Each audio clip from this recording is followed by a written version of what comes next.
guys, welcome to my mommy's video, also known as her channel. Today she is going to be doing a video about her foundations and her powders and stuff. So yeah, I'm Diane from AhhhSoNeo if you ever wanted to see me in person. Well, not in person, but yeah, here's how I look.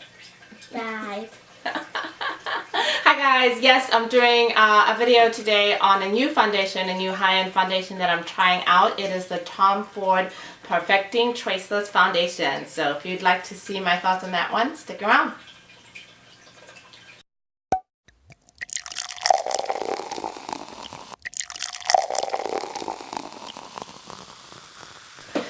Hey guys, welcome back to AhhhSoNeo. My name is Neo and this is my channel, and today you guys finally got the chance to see my daughter Diane. I finally thought I'm just gonna put her in a video, and she wanted to get her face done, so we did that too, and I'm so glad that she joined me today. Thank you, honey. You're welcome, Mommy. Okay, so if you're new, hi, welcome to my channel. Please take a moment, hit the subscribe button and the notification button so you can know every time that I post a video. So today's video, guys, we're going to be talking about the Tom Ford Traceless Perfecting Foundation. I wanted to do this whole series category on high-end foundations, like really super expensive high-end foundations. My comfort level, my limit typically that I would not go over for a foundation is typically around $60, because that's the price of my Holy Grail foundation, which is the Chanel Le Beige foundation. I also love the Armani Maestro foundation, which is also at that $62 range. However, there is a whole world of foundations that are even more expensive than that, and I wanted to try them. So first I started off, of course, with the La Mer foundation, and I'll put the video in here. I'll link the video above, and that of course is definitely the most expensive foundation I've ever tried, and I loved it so much that I bought it. So then I thought, well, maybe I am missing out on a whole world of super expensive foundations, and let me see. So my first new foundation file review that I'm going to do, and I do have a whole series on foundation videos, high-end ones. I've done Armani, I've done Guerlain, I don't think I've done Gucci. I haven't done Gucci. I've done CoverFX, Nars, a whole bunch, but I'm trying to go now for the most super expensive.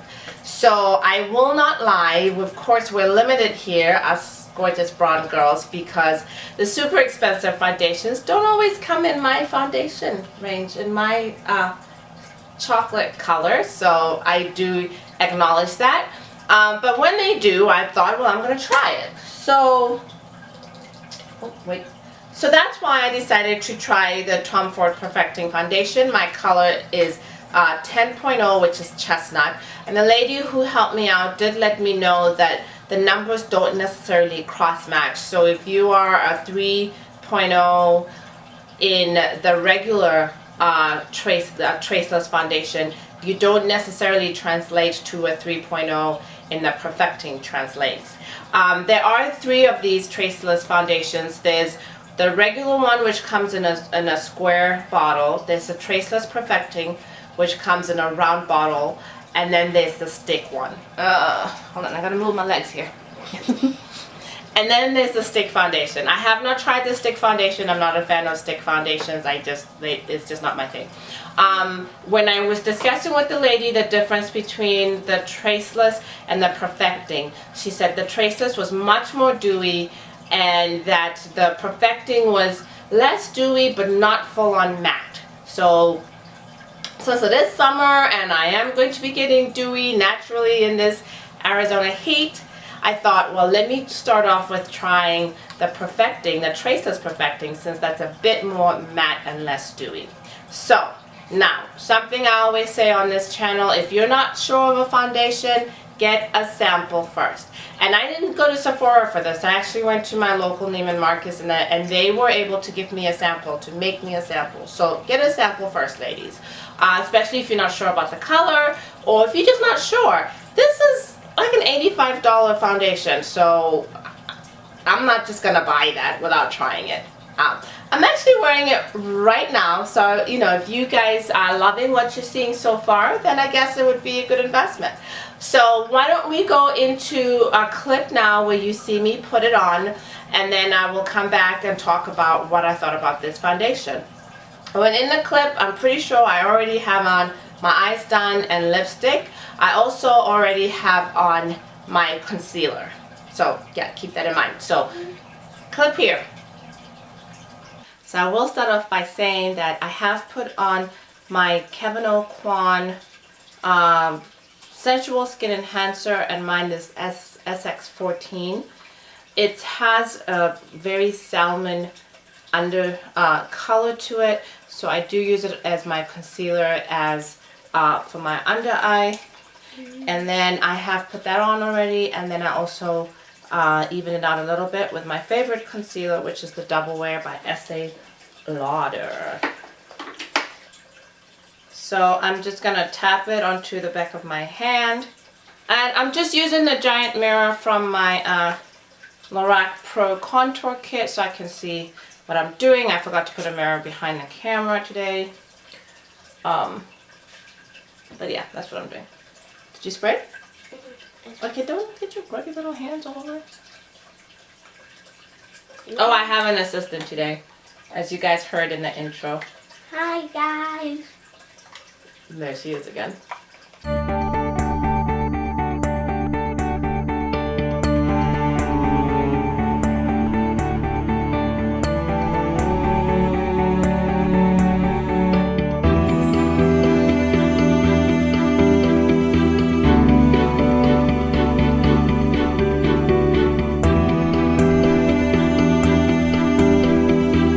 Oh my goodness, I forgot to put on primer, which I kind of needed for this foundation. You still look good. Yeah, I think it will still, I know it still looks good, but this foundation itself wears a little bit better when you have on primer. So I'm not doing a wear test, I'm not doing a 10 hours later thing, although I will discuss that in the review. So I think it's okay that I'm not wearing primer, and let's be honest, I don't always wear primer, so this is much more real life for me.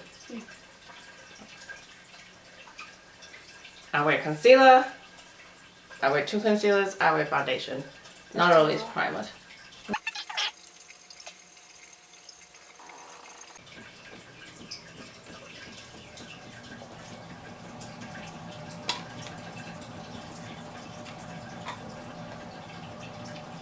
So yeah, that's what it looks like. Let me check. Did I blend in okay? Yeah. Yeah? You look the same. I look the same, she said. Oh! Just a little bit lighter. A little bit lighter. So I am going to top it off with a powder, and I am going to go ahead and use The soft brush. the soft brush. Oh, the soft, beautiful brush. This is my La Mer powder brush. Mm-hmm. It's super, super, super soft. I am going to go ahead and do the La Mer powder. La Mer powder. The La Mer powder.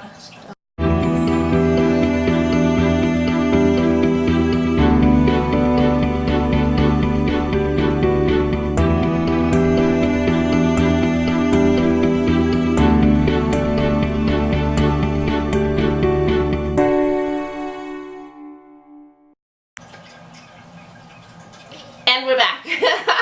So I hope you liked that little demonstration of me putting on the Tom Ford Perfecting Faceless foundation. Now, if you saw in the clip, I did forget to put on primer. And I will say with this foundation, I'm not typically a primer girl, but on the few times that I did use it and wore a primer, my Guerlain Law primer, I did think this stuck with me, that it looked better.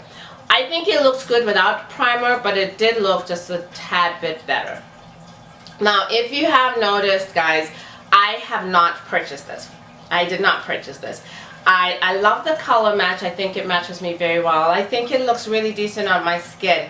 However, I was not 100% sold on it because it felt a little heavy.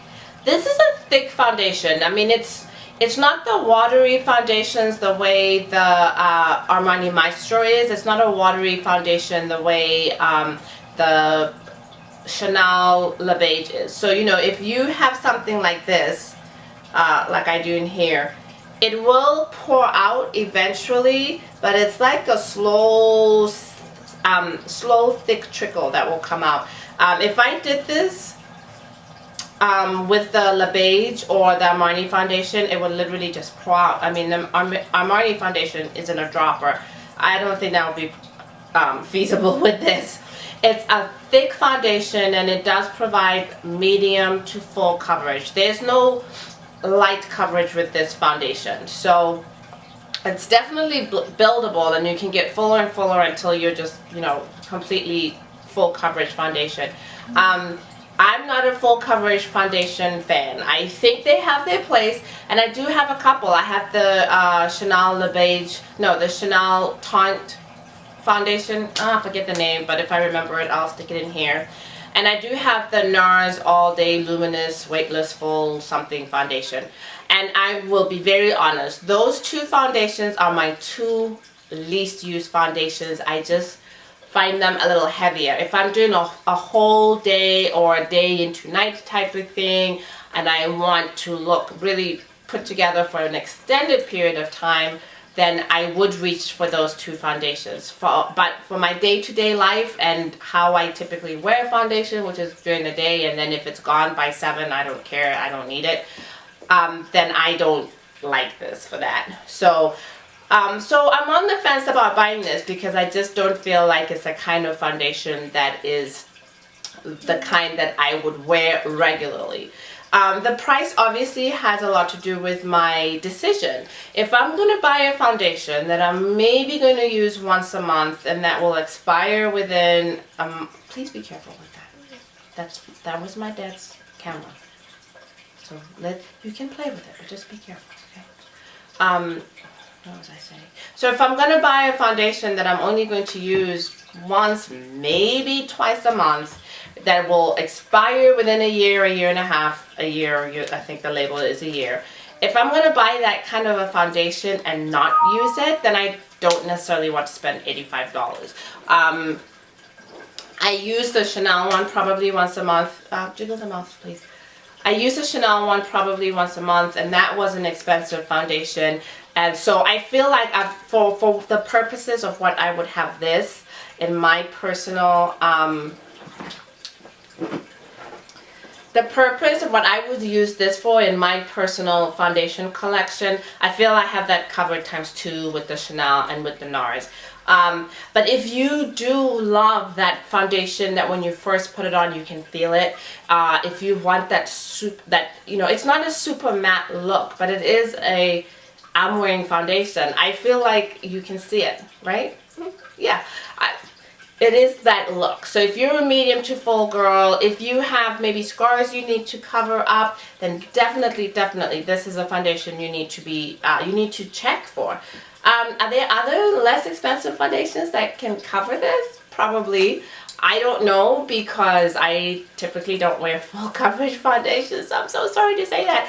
But I do think maybe the Estee Lauder, I'm blanking. The Everyday Wear Estee Lauder, I'm blanking. How am I blanking? There's an Estee Lauder foundation. If I remember the name, I'll write it here as well. I know the minute I stop recording, I'll remember the name. But I will add it when I edit the video. I'm not going to say they're comparable. It's been a long time since I've used that foundation, so I don't want to say it's the same thing. Although Estee Lauder does make Tom Ford. So, you know, well, it's the same brand of companies, let me put it that way.